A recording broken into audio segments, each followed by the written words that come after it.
frogbitblog. And welcome to episode 42 of the Frogbitblog podcast. Happy New Year! We can say that now. Does anyone else actually get people on New Year's Eve wishing them Happy New Year and it's not quite New Year? And I think that's a bit weird. How do you feel about that, listeners? Is it okay to wish Happy New Year on New Year's Eve when you're not there yet and something might go disastrously wrong, in which case it wouldn't be a Happy New Year? Anyway, I'll stop rambling. There's no Len on, so I've got Mary on this week and all my usual features, so listen up. Frogbitblog. Right, last episode, I was talking about the royal family, how they go to Sandringham and spend Christmas celebrating the birth of our Lord Jesus Christ by killing animals for fun, to be precise. And it was talking about Meghan Markle, if you remember. She was trying to make Harry Hewitt see the error of his ways and stop killing things. Well, following on from this, I saw this headline a few days later. How Kate waited until Meghan left Sandringham to go shooting with her own 20-bore shotgun. And there was me getting excited for a second, thinking, go on, sisters, kill the whole bloody family and split the fortune. But unfortunately, it wasn't to be. She also joined the killing for fun. She likes bonding over a bit of killing. Well, it is nice to bond over a mindless killing of defenceless animals, isn't it, listeners? Right, well, I hope you all had a good New Year, and I've been reading about how different countries celebrate it, and they've got this really weird thing going on in Sweden, so listen on. Picture a dark, gloomy forest on a winter's night, silent aside from the delicate crunch of crisp snow under your feet. Imagine being alone without technology, far enough from your village that you couldn't hear a rooster crowing or dog barking. Why would a frigging rooster be crowing at midnight in the middle of the night? Anyway, carry on. You spent all day in darkness, avoiding eating, drinking and socialising, and told no one of your plan. That sounds exactly my New Year's Eve, actually, to be honest. Now it's midnight. The only thing separating you from your objective are the woods and a handful of threatening creatures who want to lead you astray. That is, according to folklore, how some adventurous Swedes have spent their first moments of a new year. Participating in the ritual known as Arsgang. Now, funnily enough, I've got some friends here in England that celebrate New Year with an Arsgang, but I don't think it means quite the same thing. I mean, there's no trees involved, unless it's Hampstead Heath. Anyway, carry on. Participating in the ritual known as Arsgang or Year Walk promised information about the future if a walker followed the rules and reached the local church or graveyards. Cemeteries were particularly active. Walkers reported songs coming from open graves. Look, I'm sick of this accent. Anyway, walkers reported songs coming from open graves, dead spirits walking about, and fresh graves that did not exist before. They could also expect to encounter frightening entities like like the Brook Horse and the Huldra. Listen on about the Brook Horse. This is a charming character. The Brook Horse would invite children to ride on it and lengthen its back to accommodate more and more children. When the horse felt it had enough riders, it would jump into a body of water, drowning all of its riders and taking their souls for its own. Happy New Year, children. Wow. The Huldra, on the other hand, was a beautiful tree-like nymph. This is more like it. Said to be the forest guardians, they would lure people to their homes to either marry them or kill them. Sounds like my sex life. Either way, the victim would be lost forever. Other creatures did all they could to distract a year walker. Talking, laughing, or being afraid was forbidden during the somber walk, and those who broke these rules sometimes sacrificed their sanity, lost an eye, had their heads distorted, or simply disappeared.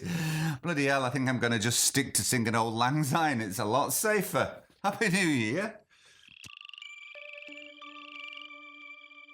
Listen back to that before I put it out to you. And I said it's a rooster crowing. I said it a couple of times, a rooster crowing. I actually quite like the sound of that, but obviously I meant a rooster crowing. Yeah, rooster crowing. Right, this is a strange bit of news. Listen to this. Washington may become the first state to legalize human composting. No, they're not just going to stick you in a bin at the end of the garden. Just listen on. There's something beautiful in deciding how one's final moments should be confined to the memory of our loved ones. Advances in technology and changing mindsets seem to have people wondering why a coffin in the ground should be the only option of final resting place. Residents in Washington state have a brand new vision of returning to the earth. Now, a bill being sponsored into the state's legislature could see Washington become the first state to legalize human composting. The bill, backed by State Senator Jamie Peterson, would allow for the recomposition of human remains, a process which speeds up decomposition and turns remains into a nutrient-packed soil which could be returned to families. People from all over the state, they're American, aren't they? I've forgotten how to do American. People from all over the state who wrote to me are very excited about the prospect of becoming a tree or having a different alternative for themselves, Peterson said. Although becoming a tree and other futuristic burial ideas aren't entirely new concepts, Washington would be the first state to allow human composting if the bill is passed. There you're up. You might end up as a bag in B&Q. I'd quite like to be a bit of fertiliser, I think. I like that one. I'm going for that one. The frogbitblog. Right, here's, I found an article with some interesting collective animal names. There's some quite good ones here. For example, did you know that a group of bats is called a cauldron of bats, yeah? Or if you're a load of buffalo hanging out together, you're a gang. A gang of buffalo, yeah? Or a tower of giraffes. A band of gorillas, well, we all know there was a band called the Gorillas. A shadow of jaguars, I like that one. And if you're a lemur and you hang out together, you're a conspiracy of lemurs. And martins, a richness of martins. Yeah, that was a good one. And if you're a load of otters hanging out, you're having a romp. You're a romp of otters.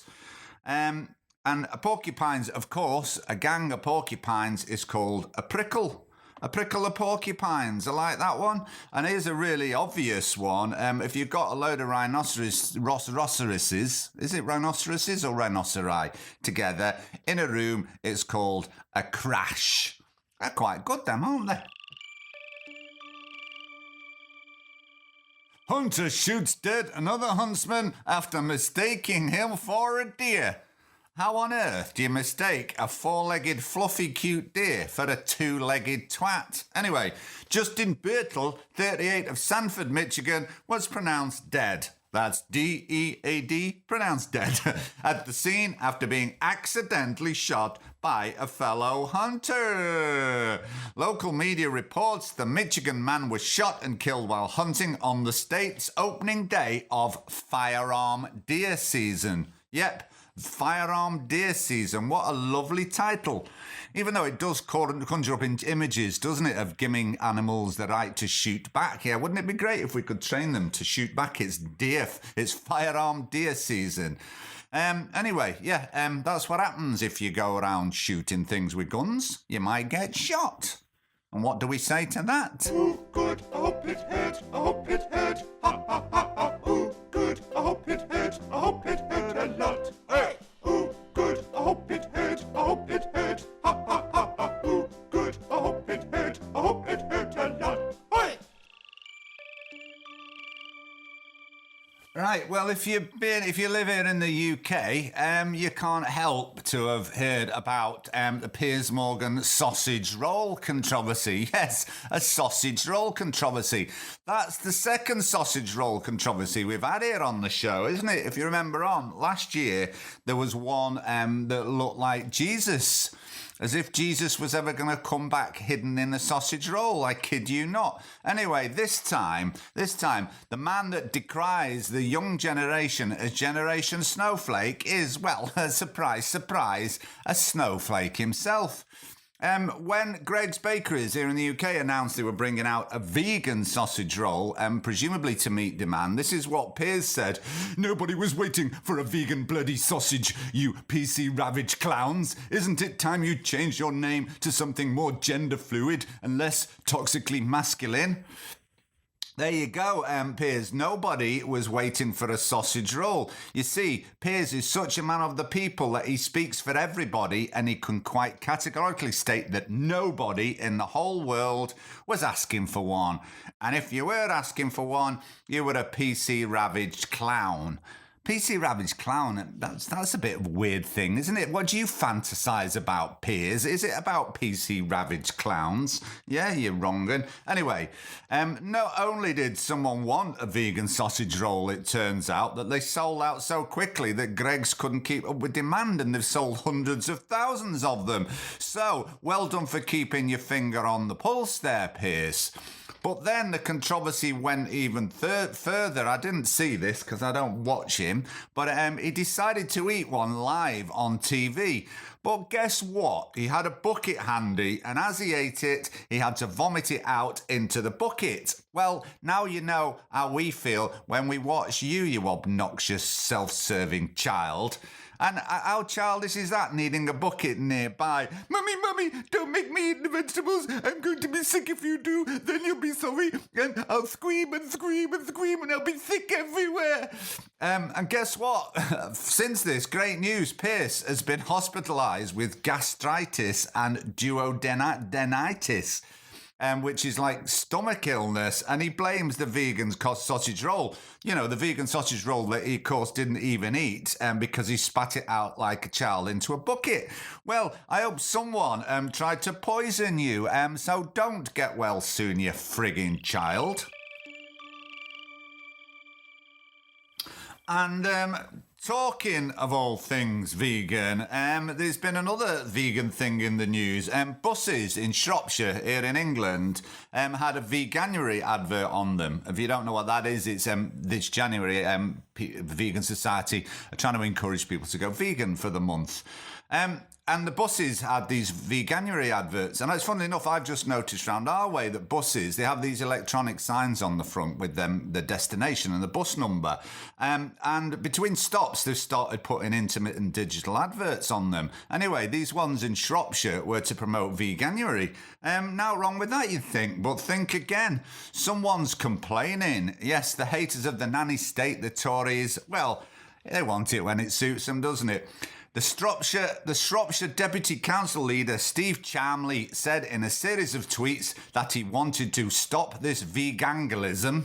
What sort of word's that, veganism? After a number of Arriva buses in the county featured ads encouraging people to stop eating meat and dairy. "Come on, Arriva, sell up. It's a disgrace to run this advert in Shropshire," the long-time former dairy farmer tweeted. "You're being used to promote the fake news of veganalists. If it was a political poster, it wouldn't be allowed." Sorry, Steve, as soon as you use the term fake news, you lose any credibility. Anyway, in response, a vegan spokesperson said, "It's a real shame that this year a local Shrewsbury councillor has decided that we are trying to discredit farmers in Shropshire. With the future of the planet at stake through climate change, it's pretty clear that everyone needs to significantly reduce, if not cut out altogether, the animal products that they eat. And we would like to encourage local farmers to take advantage of the rise in veganism and grow more vegan crops." Fair enough. Some people are so uptight, aren't they? The frogbitblog. Yeah, well, anyway, I haven't got sexy Len, so I've had to pull in the reserve. Me second choice. Oh, and what a fine welcome for Mary. Hello, Mary. How are you doing? I'm fine, you big fecker. Did you like the Christmas present I got you, Mary? Which one, Paddy? There were so many. The leaf blower. Listeners, when he says leaf blower, he means he got me a brush with the message, go outside and use it in the wind. Well, I thought it was romantic. Anyway, leaf blowers. You were telling me the other night, weren't you, about when you were working in California and the fella you were working for had one and wouldn't stop going on about it, would he? Yes, he said it was great fun. Was that it? Is that all he said? That's all he Well, said. I couldn't shut you up the other night when you were on about it, and he's right. Anyway, what sort of life must you lead to buy a big fuck-off machine that makes a very loud noise, fire it up, then it moves leaves around, and that's apparently fun? Is there any clearer an example of mindless consumption that the world is full of middle-aged men spending their free time blowing leaves from one place to another? You mean, the thing is, you've still got to brush them up, haven't you, at the end? You have. Yeah, anyway, Mary, tell the listeners what you got me for Christmas. Well, I got him a lovely stereo system for his big car that he's got. But I don't have a big car. In fact, I don't have any car. Yes, well, you haven't got a lovely stereo system either, have you? Well, no, but it's the thought that counts. So anyway, Dawn, Mary, whatever your feckin' name is, what have you been up to since you were last on? Who have you been listening to or watching on YouTube or whatever, you know? You've not been listening to that Neil deGrasse Tyson deGrasse, have you? Because I bloody hope not, because you know what? No, he's got an ego problem. Yeah, that well, man. he's also got a sexual harassment problem, so he's been took off air. Oh, no. Yeah, well, we were listening to Pioneers together, weren't we? Yeah. Have you got anything more to add, Mary? Because I've flown you in from the kitchen at great expense. No, nothing. Is that it? You're no sexy Len, are you? I'm no sexy Len. Okay, thank you, Mary. Bye now. Bye now. Is it okay to talk about drugs? Is it okay? Don't do it anyway. Right, this bloke, he keeps popping up on everything I watch and listen to recently, and his name is Michael Pollan. He's a journalist. He's written a few books, which include The Omnivore's Dilemma and In Defense of Food. And he's got one out at the moment that's called How to Change Your Mind. And I've just started reading it. And he's a journalist who 10 years ago or so wrote an article in the New Yorker on the research going on with terminal cancer patients, which I've talked about previously, and how by giving them psilocybin under guided conditions, it created a remarkable turnaround on their acceptance of death. Not only that, but he read that before the research was stopped in the 60s when psilocybin was banned because of all the counterculture stuff going on, it was shown to have almost 100% efficiency in treating alcoholism. So much it was going to be included in the 12 Steps to Recovery program, and then it got banned, so they had to stop it. Anyway, he wanted to write a book after doing this research, about these cancer patients. He wanted to write a book about psilocybin. So he thought he better try some sort to immerse himself in the subject. And it's had quite a profound impact on him. And he used to describe himself as a scientific materialist and not spiritual at all. And he thought sort of scientific materialism and spirituality were at opposite ends of the spectrum. Now, some of the stuff he's been saying is really interesting because it turns out that taking psilocybin doesn't fill your brain with chemicals, as we all presume. Oh, yeah, people got a bit weird because we've just filled all the brains with these psychedelic chemicals. It's making them just see all this stuff that's not there. Because they've done brain scans, because they do lots of scientific research now, it's allowed. What they were expecting to see when they do these brain scans of people under psilocybin is fireworks going off in the brain and loads of stuff happening. But interestingly, that's what doesn't happen. It actually shuts down part of the brain. It shuts down the default mode network, which is like the central hub of the brain, and the orchestra conductor as described by a neuroscientist. And that's the part of the brain that deals with everyday stuff, but also the sense of self. It's basically, how we see past and future, how we reflect, all those things. And basically, it's where the ego is housed. Well, psilocybin turns this part of the brain off and lets other parts flourish. The subconscious mind gets to flourish.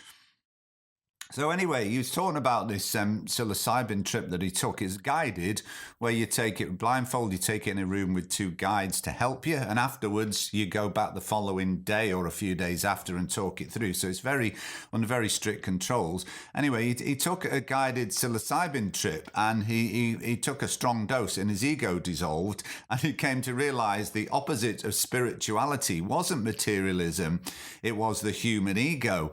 And the human ego is the thing that's responsible for our tribalism and our environmental issues that we face. Because the fact is, we see ourselves removed from nature, not part of it. And it seems from what I've read that taking psilocybin makes you realize the interconnectedness of everything in nature. I mean, I believe that anyway from what I've read, and that's sort of my philosophy is starting to develop into that. You know, I'm going to actually talk about human exceptionalism in another section sometime. But apparently, if you don't want to take psilocybin, the next best thing that does similar things to brainwaves and patterns is meditation. Anyway, it's a very interesting book. I'd recommend it. But there's an interview with him on Joe Rogan, but he also does a really good talk at the Pioneers conference. And I'm going to put a link to that in the show notes. And talking of which, I've discovered Bioneers, Bioneers, is another thing I've discussed recently. They've a podcast out and they've an annual conference for all sorts of discussions around the environment, enlightenment, feminism, finding better ways to live, you know, in this corporatocracy that we are currently living under. And this corporatocracy, you know, is corporate democracy, it's so-called. Obviously, it's debatable whether it's much of a democracy, and it's causing so much inequality, unhappiness, environmental destruction. And Pioneers is about discussing positive ways to move forward.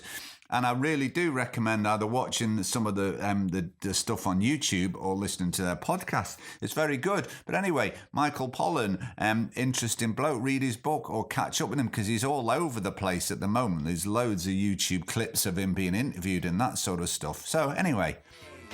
Is it okay to talk about drugs? No. Is it okay? Gonna do it anyway.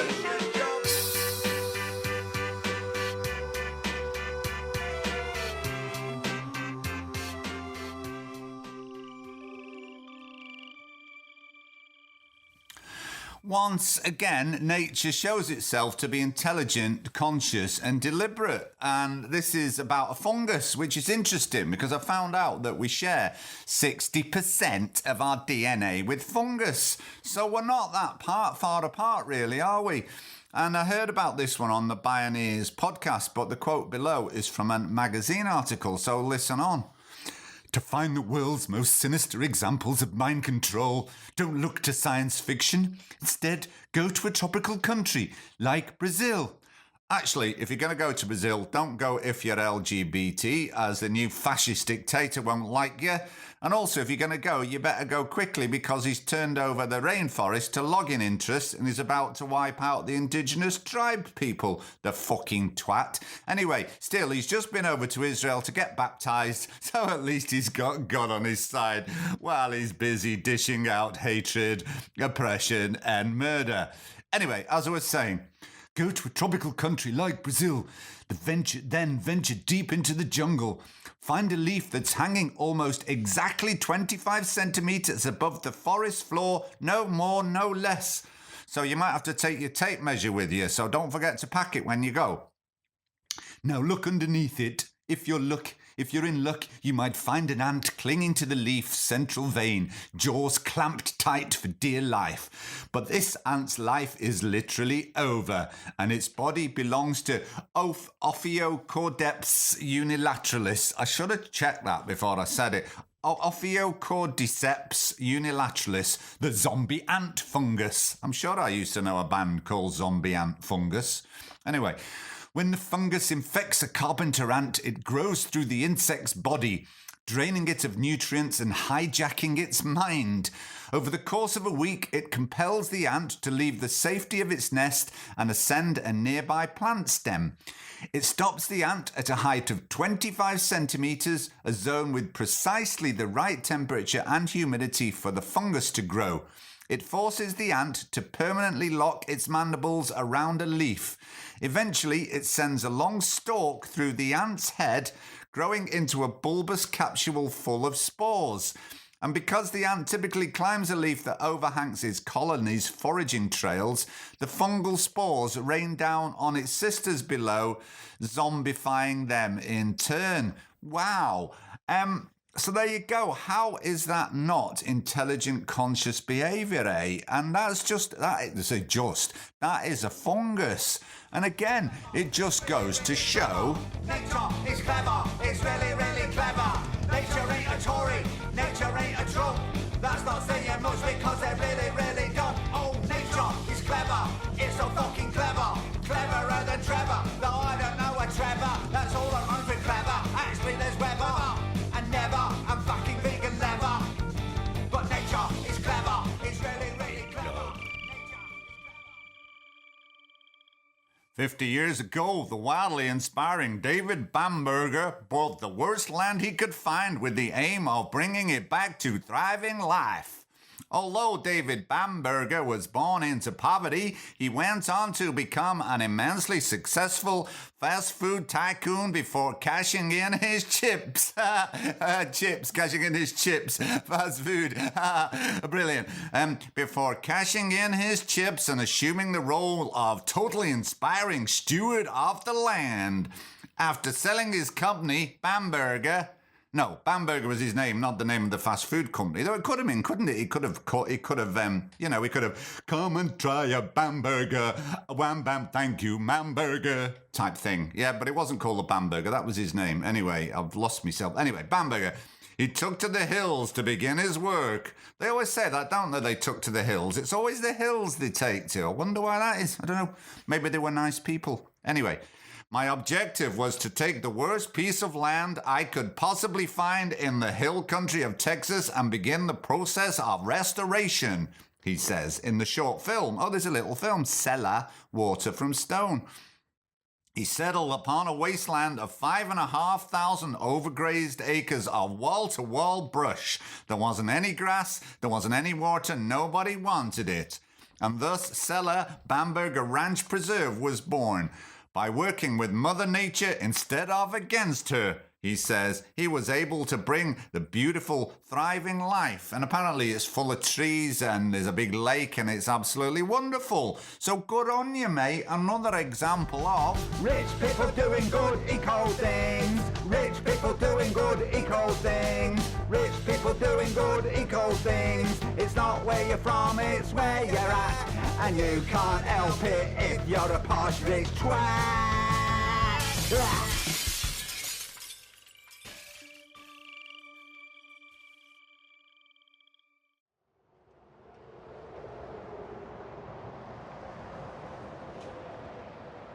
Gonna kill you. I'm gonna bloody kill you. I am. I'm gonna kill you. I'm gonna kill Daddy, you. no, I'm no, bloody gonna no, kill Daddy, you. no, I'm gonna no, kill you. I'm gonna kill you. no, Daddy, I'm no, gonna bloody kill no. Did you hear that, Bruce? you. Certainly did, Bruce. I'm gonna kill Think we better call the police? What do you want to call them, Bruce? Daddy, Bruce? no. Everybody else is. No, Daddy, no, no. kill you.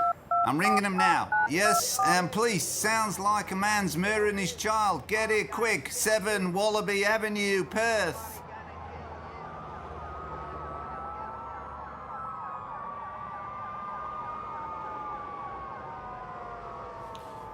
Stand back, everyone. Why, where's he been? I said stand, not Stan. Well, how was I to bloody know? Come out with your hands above your head. Sorry, I was terrified.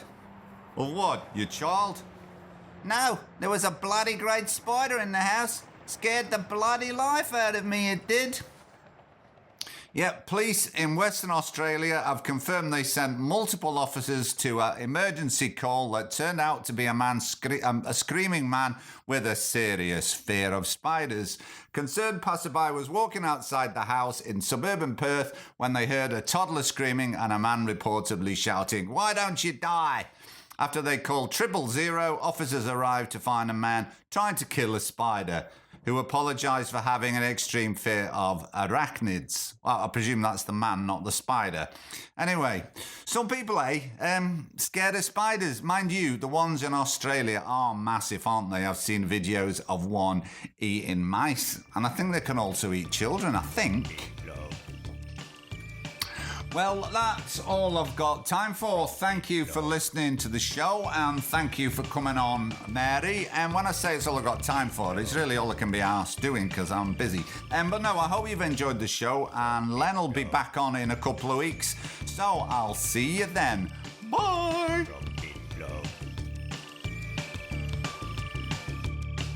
The Frogbit Blog. Frogbit Blog. The Frogbit Blog.